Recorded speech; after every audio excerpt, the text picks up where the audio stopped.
I love what Justin Fields said today about leaning on God.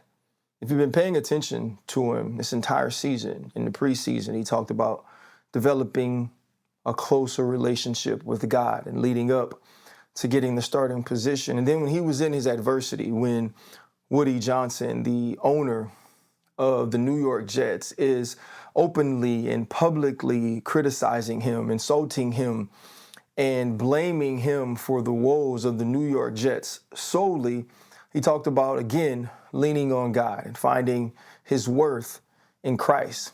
And today, in saying that he lied down and he cried and he wanted to cry on the field after the win, after having a day that defied the odds of what he was told he was and could do, he said, again, I didn't want to cry because we won.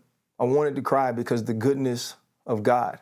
And what it told me was that even though God gets the glory in Justin's triumph, he got the glory throughout Justin's entire journey. And in the most adversity, in the most difficult times, he was still finding his worth in Christ and leaning on the understanding of Christ instead of his own. Salute to you, Justin, for being a professional, for being an adult, but more importantly, professing your faith and outwardly showing what God can do in the life of his believers.